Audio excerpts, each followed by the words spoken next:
nothing changes if nothing changes.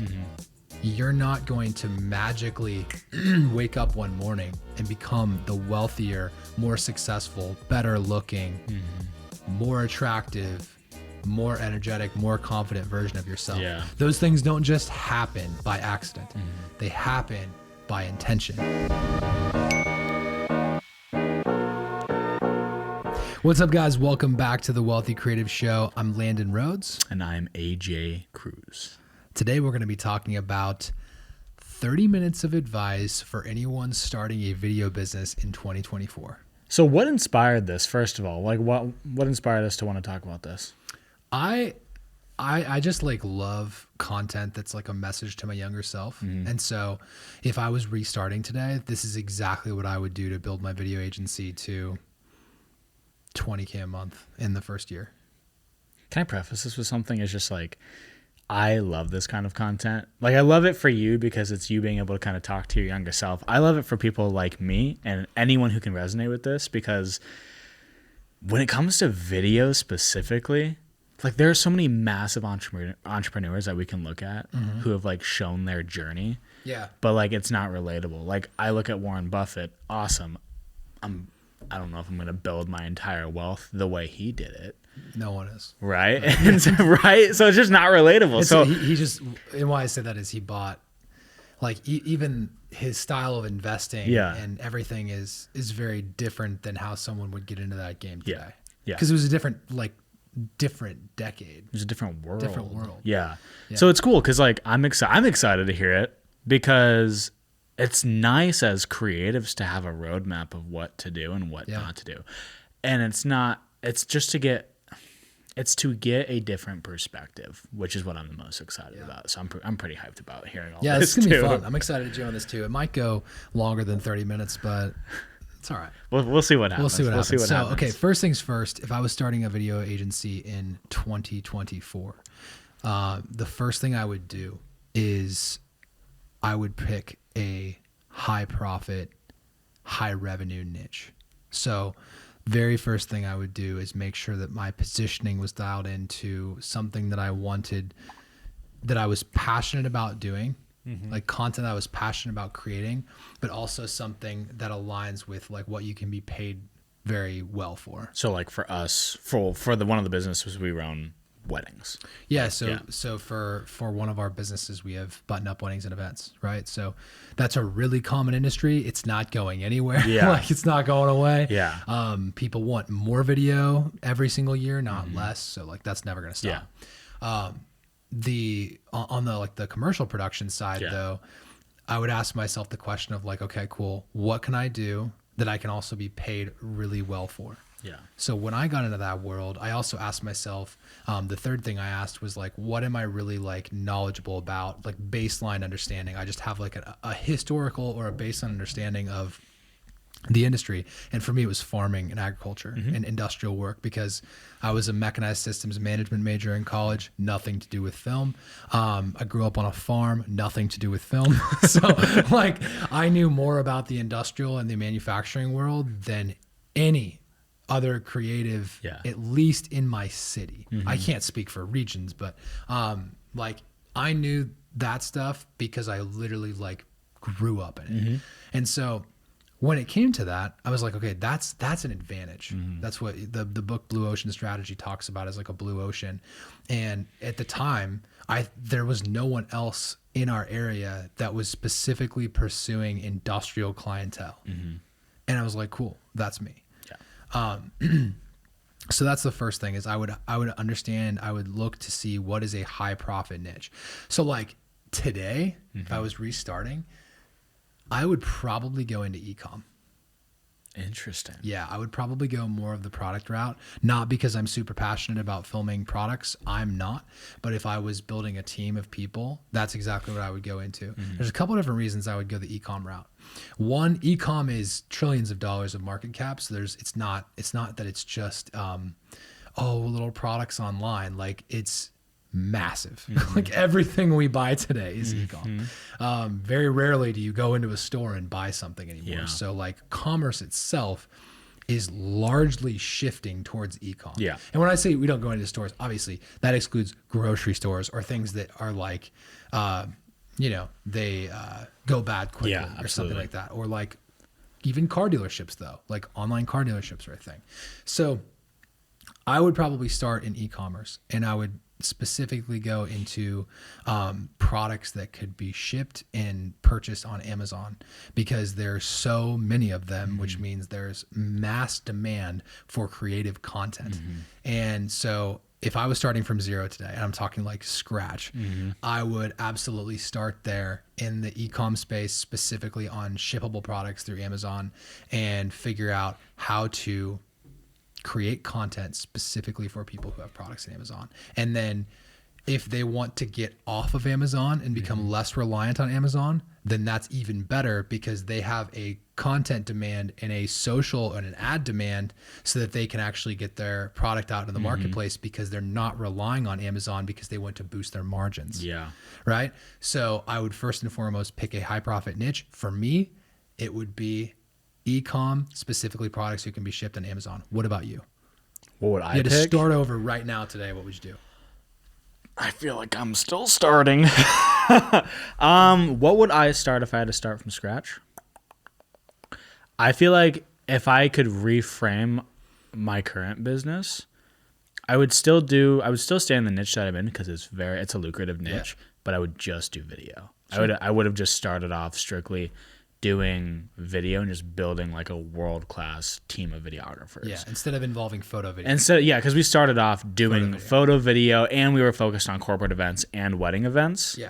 And whatever else came our way, because we were just started. Yeah. So if I could find a niche for myself, it would be wedding video, and that's it. And I would structure it exactly how we're structuring it now. I would have just started sooner, and we probably would have made way more money by this point. I mean, it absolutely. I would change nothing about that model. I Yeah. love it. So that's super good.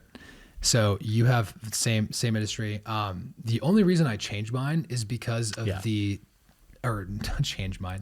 The only reason in this fictitious situation would I go into a different direction is because of like, one, the rise of e-com. Not like e-com wasn't big back then, but I also love the tangibility of when you make a new piece of creative for an e-com product and you see their ROAS skyrocket, their CTR skyrocket, their number of add to carts skyrocket because of your video. That is a tangible thing that you can say, because of our video, you made more money this year. And like, there's something about that just feels good. Yeah. Feels inherently good to me. So if I was restarting today, I would definitely focus on that world. Yeah.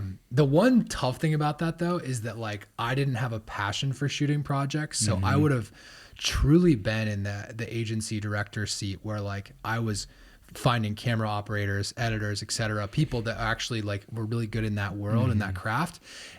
And like, that would have been a good thing, because I would have gotten myself out of the weeds a little bit sooner, but a bad thing in the sense that I wouldn't have known, I wouldn't have been able to as easily steward or manage the opportunities by myself. I would have had to have a team, which would have taken away from profit. Yeah. Does that make sense? Absolutely. So the reason that we were really, really profitable and grew very quickly, I would say, in Grindstone in the beginning, is because I understood the industrial world. The industrial clients could pay money, and we were really good at like helping them understand the value, whether it was tangible or intangible value of the actual creative itself. You were also very good about actively going out and looking for deals. Yeah. Because we were a sales first organization. Because you could know all you want about the industry, but if you as the owner weren't taking any initiative to go sell, we wouldn't have made any money. Yeah, which brings us honestly to our next point. Yeah. And that means you have to become a sales first organization. And I learned that from Dustin Biegler. Literally, God rest your soul. Freaking miss you, dude. Dustin taught me that concept of, and they had a roofing company, or they have a roofing company called Apple Roofing.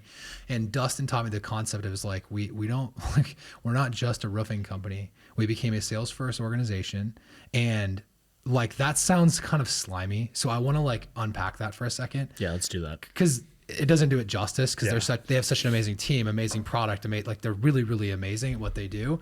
But the whole point of that statement is that sales became a priority in their life, and growth became a priority, so that they could take care of their team and provide the opportunities that they really wanted to. Okay. So like, don't think of that as a slimy thing. If you're listening to this, think of that as like, we're a sales first organization because we care so much about providing great opportunities for not only our staff, but also our clients. Like, we want to have the best equipment so we can provide a better service to our clients. We want to have the best, the highest paying projects so we can provide great opportunities to our team. Yeah. The most talented people too. It's not a sin to sell, right? Yeah.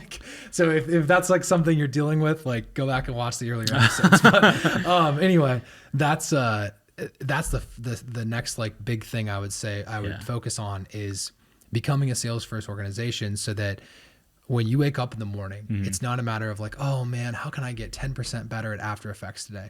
No, literally no. The question you should be asking yourself if you're just starting a video agency and you want to get to 20K a month as soon as humanly possible is, where is the next opportunity?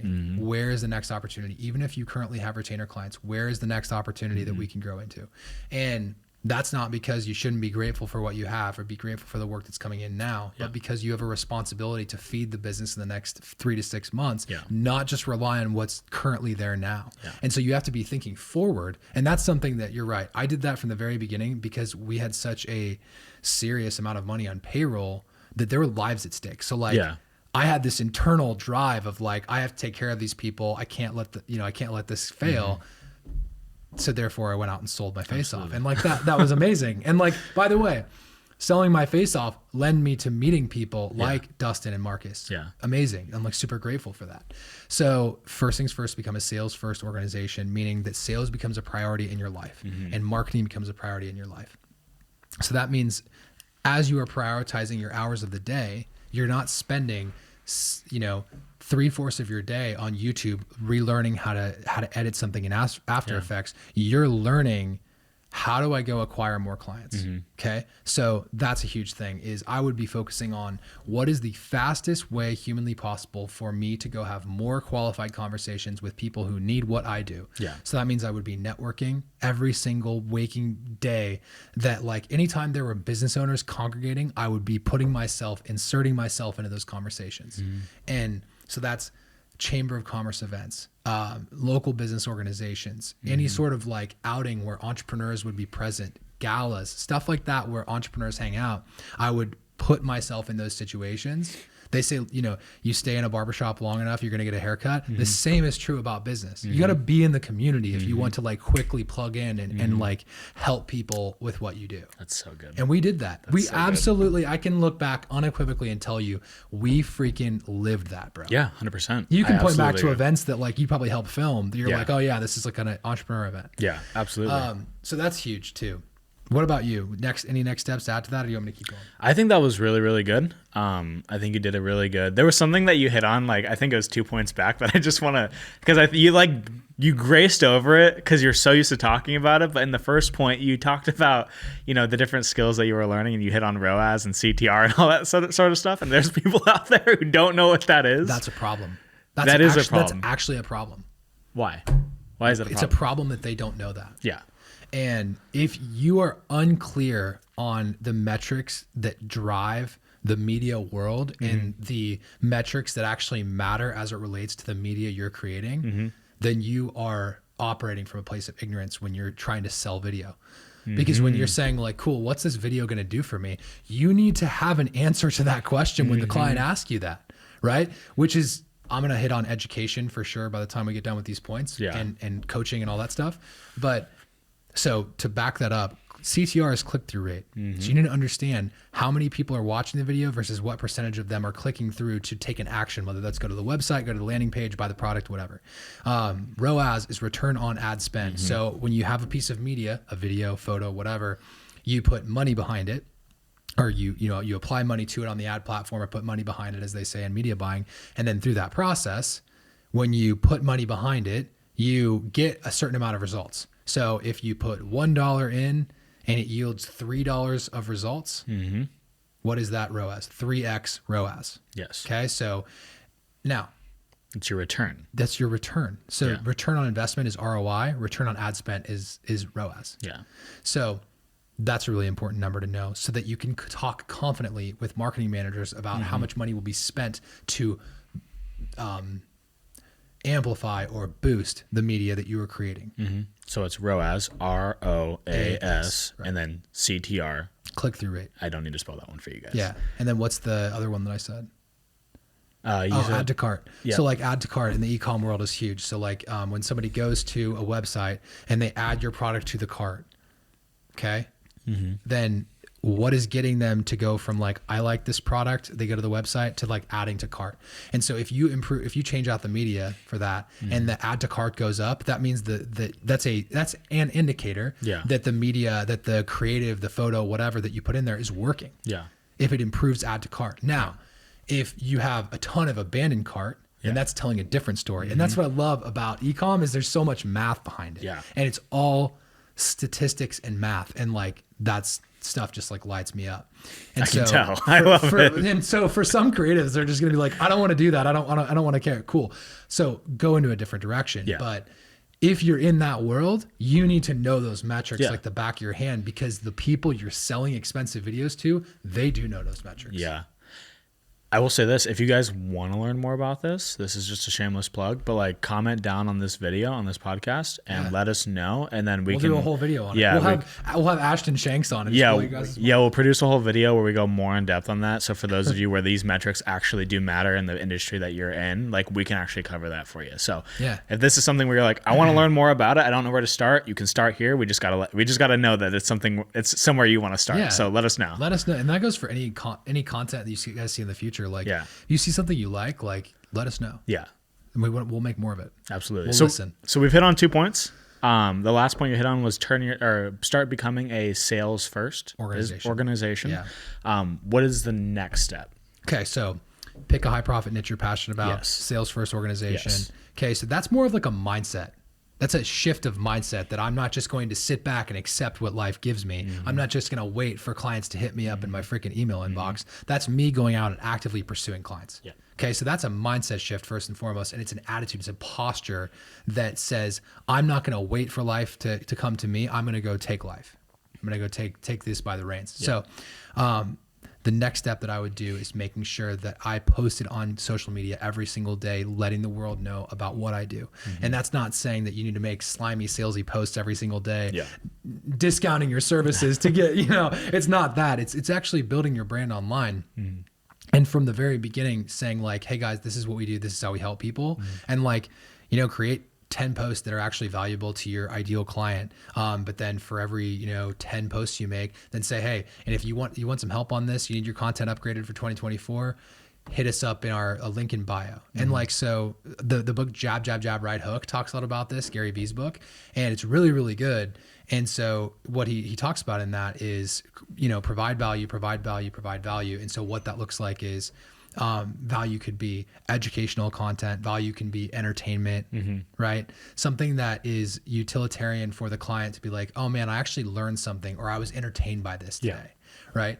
So if it's one of those things, and it like, or it's a tool that you create, or a template, or a list, or a checklist, or something that's valuable for the client. So create that content that's actually somebody would find valuable that could pay you money. So, you need to be doing that every single day. Every single day there should be something going out for your brand, because we have this insane opportunity as creatives where the platforms right now are paying us to create content. And what I mean by that is like, if you were to go pay for the amount of impressions that you were actually getting for free on Instagram today, just by creating a reel, you would pay thousands of dollars to make that happen. And if it goes viral, you would pay tens of thousands. But you have the opportunity to literally create content every single day that can attract new people into your world and then convert them into paying customers. So an easy book on this that like, honestly, you guys all should read is $100 Million Leads by Alex Hormozi. Absolutely. I'm not going to sum up that book better than Alex did. He spent thousands of hours on it. Like, he crushed it. Go read the book. And it's also awesome. Super concise. It's so so concise. You don't need to sum it up. He talks about that, like how many times he didn't use this metaphor, but folded the metal, like to do when they're making a sword. Like, you're constantly like, how do we get this more compressed? How do we get this stronger and back it up with more and more proof? And like, he does an amazing job of that in that book. So if you're curious about how to go get leads on social media or like how to just go get leads for your business in general, read the book $100 Million Leads. Like you will not be disappointed. So I would become sales first organizations, which means I'm automatically going to be prioritizing qualified opportunities or leads, people that can help us grow our business. And then through that process, there are many different routes to do that. There's cold outbound, there's ads, which is inbound. Then you have, warm outreach, cold outreach, ads, and then content. And so between those 4 ways, I would prioritize which one first and foremost resonates with you, one that you can buy into the most. So like if you're a content creator through and through and you're like, I can create multiple pieces of content and post them every single day, well, then that might be your jam. But at the end of the day, prioritizing qualified conversations with people who can pay you money and help you grow your business is the game. Absolutely. Okay. Absolutely. Yeah. Awesome, man. Awesome. Right. So what's next? Let me ask the audience, do you guys have any questions on that? I don't think so. I don't think they have any questions yet. They might drop them in the comments. That was the dorkiest thing I've ever seen in my life. Dad jokes, starting them off early. Terrible dad joke. All right, what's the next one? What's the next point after you drink out of your massive Stanley Cup? So the next thing that I would do is make sure that I wasn't doing this alone. Truly, I mean that. Like, wow. Yeah. I anytime I'm doing something new or I want to go to a higher level in something, I don't ever want to do that alone, or I don't ever want to be in a position where like I'm coming into it blind. So the fastest way to get from point A to point B is to go the straight path, right? Which is a straight line to get there, not a winding curved road on the edge of a mountain with wrecks and trial and error, right? Yeah. And that's a lot of times what people will do is they would prefer to spend half a decade or a decade of their life going around this mountain or like barely surviving to get to the end destination, where I like to take the straight path. And the straightest path you can take is the one with the least amount of trial and error, the least amount of obstacles. And the fastest way to do that is by paying someone who's already done it. So if you're like, holy crap, Landon, I have no idea how to position my company. I have no idea how to fix my mindset so I have an abundance mindset. I have no idea how to sell, how to generate leads, how to grow the business, how to be like operationally sound so I'm not sacrificing my family in the process. If you don't know how to do any of these things, you're going to pay for it in one of 2 ways. One, you're going to pay for it with time and mistakes, going around the mountain and just like constantly like trial and error, up and down, revenue roller coaster. Like that's one way. And you pay for it with time and pain, honestly. And I did that in some areas of my life where I didn't need to too. So speaking from experience. And then you have the other way, which is the straight path. And this is what I tend to do every single time now when I can make it happen, is if I am here and I want to get over here, I find someone who's already done it and I pay them, and I'm not paying them just for a course or just for a coaching program or a community. I'm not paying them for that.